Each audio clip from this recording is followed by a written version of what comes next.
বাংলাদেশের সঙ্গে মালয়েশিয়া এবং গণচীনের যে সম্পর্ক এটা আরো দৃঢ় হয়েছে এবং বাংলাদেশের অর্থনৈতিক উন্নয়নে তারা তাদের ভূমিকা অক্ষুণ্ণ রাখবেন।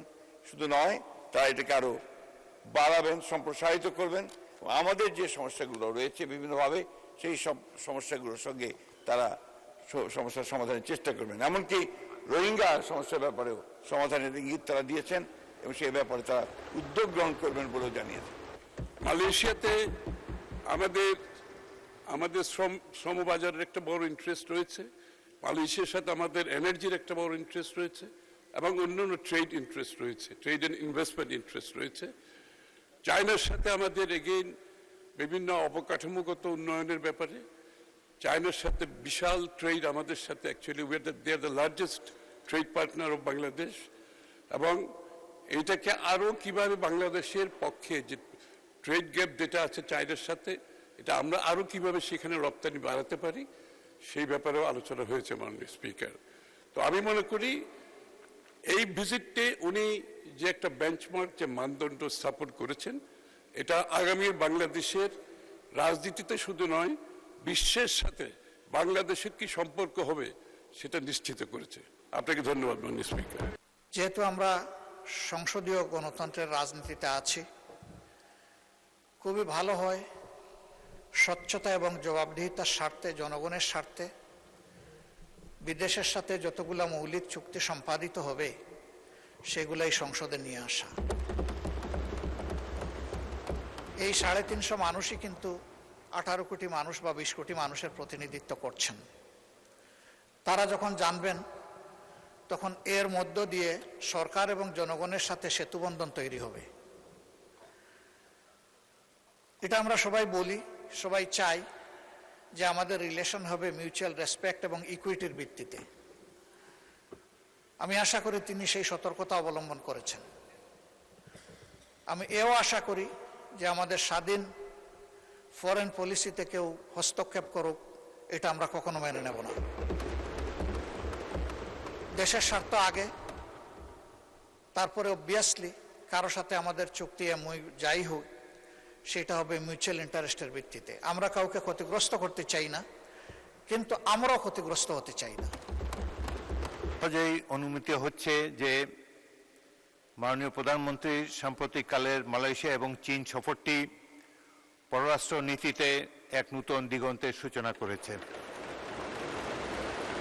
এর ফলে বাংলাদেশের স্বাধীনতা, সার্বভৌমত্ব, নিরাপত্তা আরও সংহত হবে বলে আমরা সবাই মনে করি। বিশেষ করে অর্থনৈতিক ক্ষেত্রে বাংলাদেশের উন্নয়নের সপক্ষে অত্যন্ত বলিষ্ঠ পদক্ষেপ ছিল এই সফর। সাথে সাথে আমাদের নিরাপত্তার প্রশ্নে বিশ্ববাসীরও দৃষ্টি আকর্ষিত হয়েছে। অনেক ত্যাগ তিতিক্ষার বিনিময়ে 1971 সালে জাতি যুদ্ধ করে দেশটিকে স্বাধীন করেছে। তারপর অনেক কঠিন সময় আমাদেরকে পার করতে হয়েছে।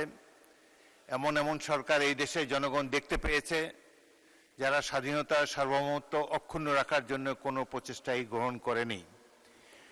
বর্তমান সংসদ নেতা এবং মাননীয় প্রধানমন্ত্রীর এই সাম্প্রতিক সফরের ফলে দেশবাসী অত্যন্ত আশান্বিত হয়েছে এবং সাধারণ মানুষও এই সফরটি সাফল্যের সাথে সমাপ্ত করার জন্য প্রধানমন্ত্রীকে ধন্যবাদ জানাচ্ছে।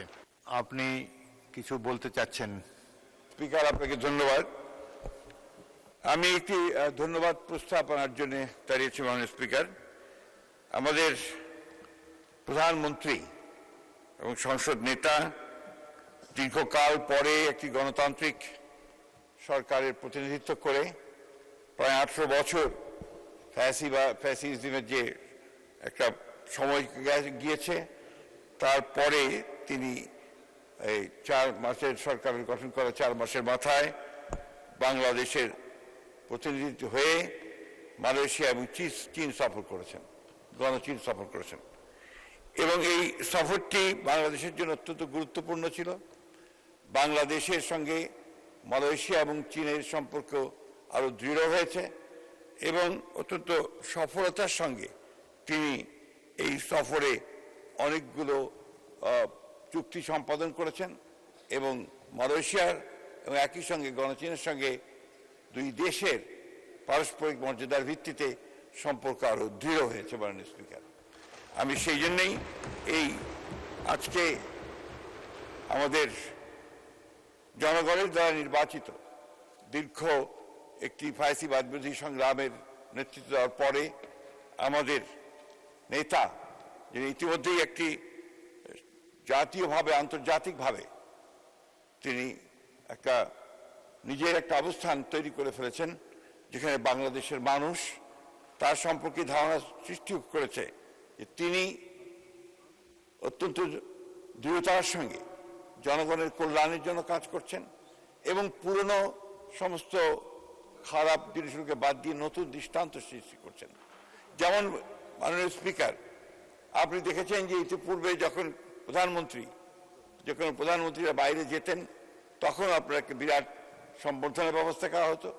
দেশ থেকে ফিরলেও আবার রাস্তাঘাট বন্ধ করে দিয়ে একটা বড় রকমের সম্বর্ধনা আয়োজন করা হতো, যেটা তিনি নিজেই উদ্যোগ নিয়ে বন্ধ করে দিয়েছেন, আমাদেরকে নির্দেশ দিয়েছেন কোনো রকমের সম্বর্ধনা আয়োজন। অথচ তার যে সাকসেস, এই সাকসেসগুলো কিন্তু বিরাট।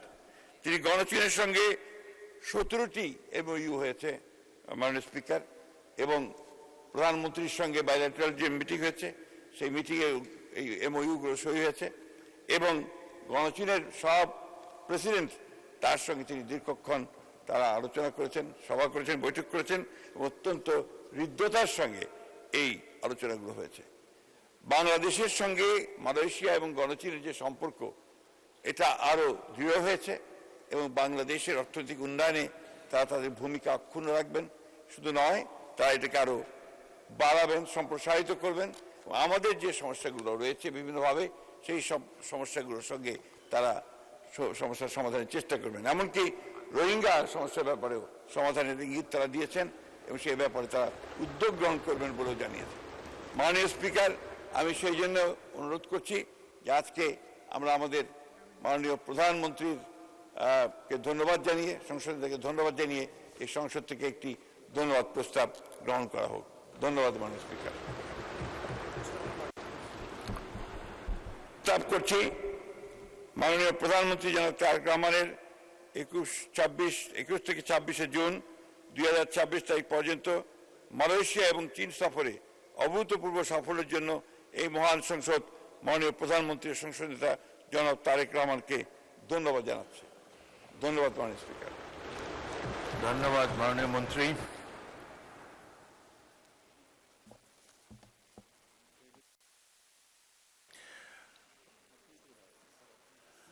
মাননীয় এক সেকেন্ড আমি বলি, মাননীয় প্রধানমন্ত্রীর সাম্প্রতিককালে মালয়েশিয়া এবং চীন সফর সম্পর্কিত যে প্রস্তাবটি স্থানীয় সরকার মন্ত্রী সংসদে উত্থাপন করেছেন, সেটি সংসদে এই ধন্যবাদ প্রস্তাব হিসাবে সংসদে উত্থাপিত হলো।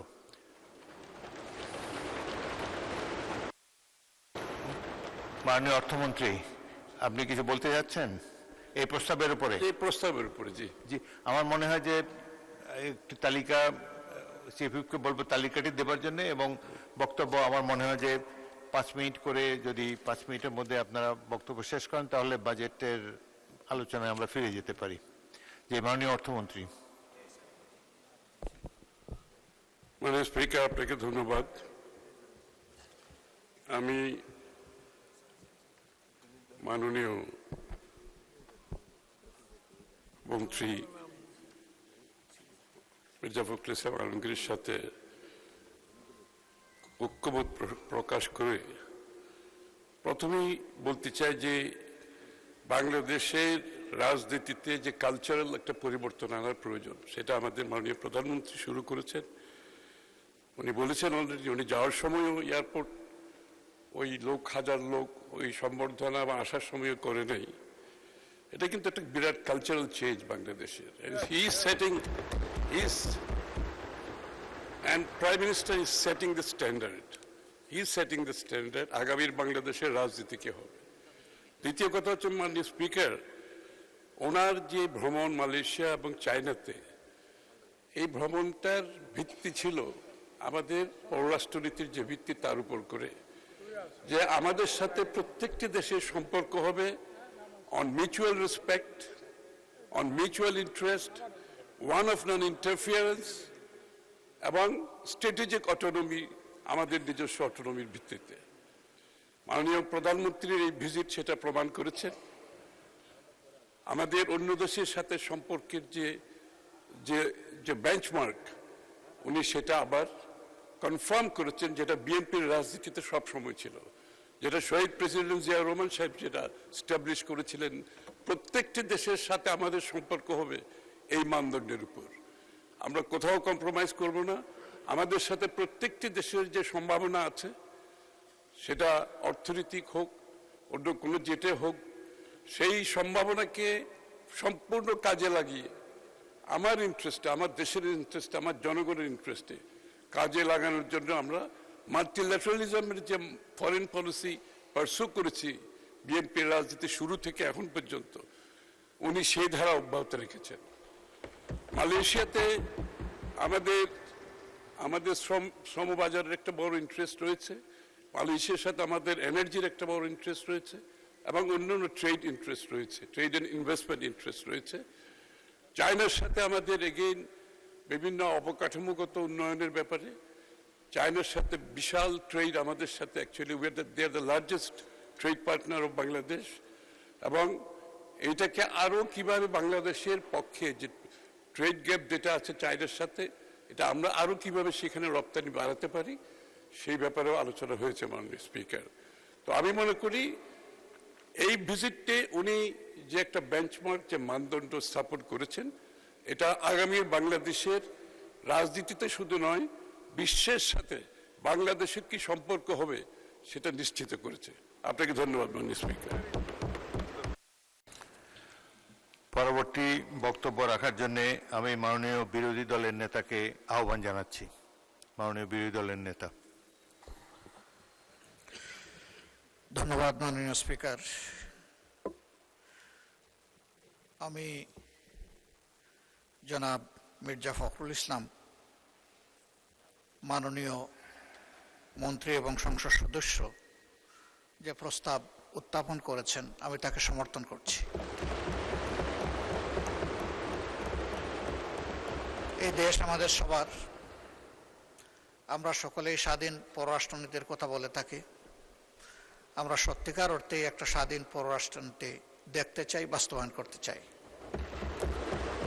এই ক্ষেত্রে বিরোধী দল হিসাবে আমাদের যেটুকু করণীয়, আমরা সরকারকে আশ্বস্ত করছি যে আমরা সকল সহযোগিতাই করব। সব কিছুর উপরে আমাদের প্রিয় দেশ, যে দুটি দেশ সফরের মধ্য দিয়ে তার সরকারি সফর শুরু হলো, দুটি দেশই আমাদের দীর্ঘদিনের বন্ধু এবং তারা পরীক্ষিত বন্ধু। তবে এটি ঠিক যে বাংলাদেশ একটা ইম্পোর্ট বেসড কান্ট্রি। আমাদের এক্সপোর্টের চেয়ে ইম্পোর্ট অনেক বেশি, ব্যবধানটা অনেক বড়। আমাদের এক্সপোর্টের মূল দুইটা খাত, একটা হচ্ছে রফতানি, আমরা যেটা আরএমজিতে করে থাকি, আর একটা আমাদের ম্যান পাওয়ার, আমি রপ্তানি বলি না, তাদেরকে আমরা পাঠিয়ে থাকি। এটাকে ডাইভার্সিফাই করার যথেষ্ট সুযোগ আমাদের রয়েছে। তার জন্য দরকার শর্ট, মধ্য এবং দীর্ঘমেয়াদী প্ল্যান। আমি আশা করি যে মাননীয় প্রধানমন্ত্রী তার সফরে এই বিষয়গুলা মাথায় রেখেই তিনি দুইটি দেশের সাথে আলাপ আলোচনা করেছেন। যেহেতু আমরা সংসদীয় গণতন্ত্রের রাজনীতিতে আছি, খুবই ভালো হয় স্বচ্ছতা এবং জবাবদিহিতার স্বার্থে, জনগণের স্বার্থে বিদেশের সাথে যতগুলা মৌলিক চুক্তি সম্পাদিত হবে সেগুলাই সংসদে নিয়ে আসা। এই 350 মানুষই কিন্তু 18 কোটি মানুষ বা 20 কোটি মানুষের প্রতিনিধিত্ব করছেন। তারা যখন জানবেন, তখন এর মধ্য দিয়ে সরকার এবং জনগণের সাথে সেতুবন্ধন তৈরি হবে। এটা আমরা সবাই বলি, সবাই চাই যে আমাদের রিলেশন হবে মিউচুয়াল রেসপেক্ট এবং ইকুইটির ভিত্তিতে। আমি আশা করি তিনি সেই সতর্কতা অবলম্বন করেছেন।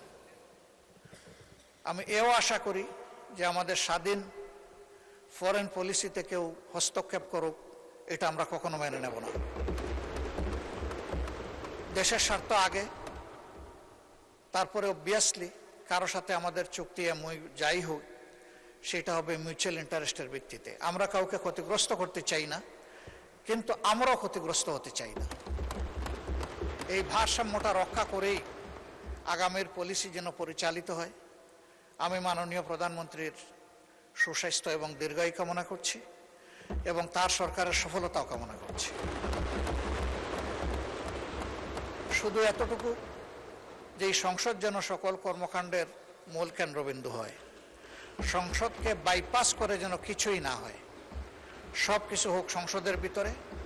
এই সংসদ আলো ছড়াক, আগামী দিনে জনগণ, সরকারি দল, বিরোধী দল সকলের কার্যক্রমকে তাদের অ্যাকাউন্টে নিয়ে তারাই তাদের সিদ্ধান্ত নেবে।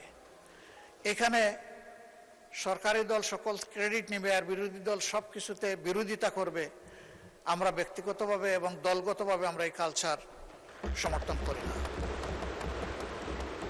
সরকারি দলকেও বিরোধী দলকে সম্মান করতে হবে, আর বিরোধী দলেরও দায়িত্ব থাকবে দেশ গঠনে তার জায়গা থেকে যথাযথ ভূমিকা রাখা। সবাইকে ধন্যবাদ। আমি এই প্রস্তাবকে আবারও সমর্থন দিয়ে আপাতত কথা শেষ করলাম। আল্লাহ হাফিজ। আসসালামু আলাইকুম রহমতুল্লাহ।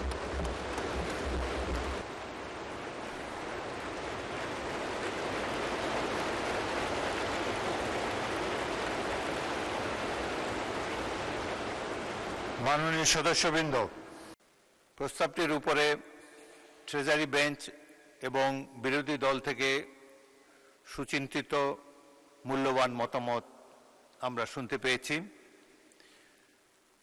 সহজেই অনুমিত হচ্ছে যে মাননীয় প্রধানমন্ত্রীর সাম্প্রতিককালের মালয়েশিয়া এবং চীন সফরটি পররাষ্ট্র নীতিতে এক নূতন দিগন্তের সূচনা করেছে। এর ফলে বাংলাদেশের স্বাধীনতা, সার্বভৌমত্ব, নিরাপত্তা আরও সংহত হবে বলে আমরা সবাই মনে করি। বিশেষ করে অর্থনৈতিক ক্ষেত্রে বাংলাদেশের উন্নয়নের সপক্ষে অত্যন্ত বলিষ্ঠ পদক্ষেপ ছিল এই সফর। সাথে সাথে আমাদের নিরাপত্তার প্রশ্নে বিশ্ববাসীরও দৃষ্টি আকর্ষিত হয়েছে। অনেক ত্যাগ তিতিক্ষার বিনিময়ে 1971 সালে জাতি যুদ্ধ করে দেশটিকে স্বাধীন করেছে। তারপর অনেক কঠিন সময় আমাদেরকে পার করতে হয়েছে। এমন এমন সরকার এই দেশে জনগণ দেখতে পেয়েছে যারা স্বাধীনতার সার্বভৌমত্ব অক্ষুণ্ণ রাখার জন্য কোনো প্রচেষ্টাই গ্রহণ করেনি। বর্তমান সংসদ নেতা এবং মাননীয় প্রধানমন্ত্রীর এই সাম্প্রতিক সফরের ফলে দেশবাসী অত্যন্ত আশান্বিত হয়েছে এবং সাধারণ মানুষও এই সফরটি সাফল্যের সাথে সমাপ্ত করার জন্য প্রধানমন্ত্রীকে ধন্যবাদ জানাচ্ছে। আমি এখন মাননীয় স্থানীয় সরকার, পল্লী উন্নয়ন ও সমবায় মন্ত্রী মির্জা ফখরুল ইসলাম কর্তৃক উত্থাপিত এই প্রস্তাবটি ভোটে দিচ্ছি। সংসদের সামনে প্রশ্ন হচ্ছে, সংসদের অভিমত এই যে মাননীয় প্রধানমন্ত্রী জনাব তারেক রহমানের 21 থেকে 26 জুন 2026 তারিখ পর্যন্ত মালয়েশিয়া এবং চীন সফরে অভূতপূর্ব সাফল্যের জন্য এই মহান সংসদ মাননীয় প্রধানমন্ত্রী ও সংসদ নেতা জনাব তারেক রহমানকে ধন্যবাদ জানাচ্ছে। যারা এই প্রস্তাবের পক্ষে আছেন তারা হ্যাঁ বলুন, যারা এই প্রস্তাবের বিপক্ষে আছেন তারা না বলুন। আমার মনে হয় হ্যাঁ জয়যুক্ত হয়েছে, হ্যাঁ জয়যুক্ত হয়েছে, হ্যাঁ জয়যুক্ত হয়েছে। অতএব প্রস্তাবটি এই মহান সংসদ কর্তৃক সর্বসম্মতিক্রমে গৃহীত হলো।